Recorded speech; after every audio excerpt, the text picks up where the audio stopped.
Are you struggling in your lawn with heavy clay? Almost everything that you do, it just doesn't seem like you're getting the results that you truly need. Clay is very abundant in central Indiana. It's very abundant in any of the suburban neighborhoods that we service. And it typically comes from when they clear the area, they strip off the topsoil because they have to have a solid base to build your house on. Maybe they put down sod and it came with an inch of topsoil, but that's not enough.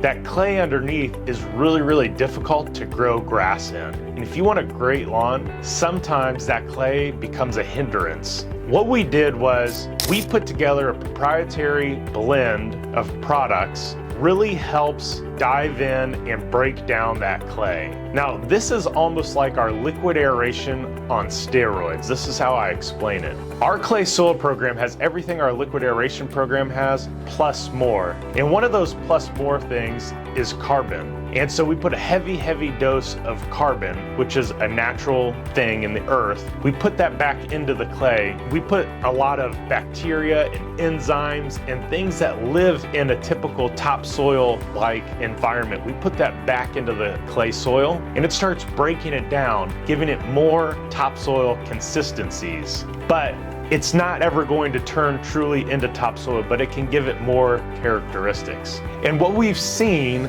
from doing clay soil is that the lawns start to bounce back twice as fast as if you wanted to go in and pay somebody a ton of money to bring in all this topsoil and top dress your lawn. Typically, we can achieve the same thing with clay soil, but it's going to take a couple of seasons. This isn't an overnight success story. It may take a couple of seasons, but the clay soil program is perfect for those people that have a lawn that is kind of struggling. They're in a new build development and the clay is just really hard, and when it gets to the summertime it almost turns into a brick. Those are the people that can really benefit from our clay soil services.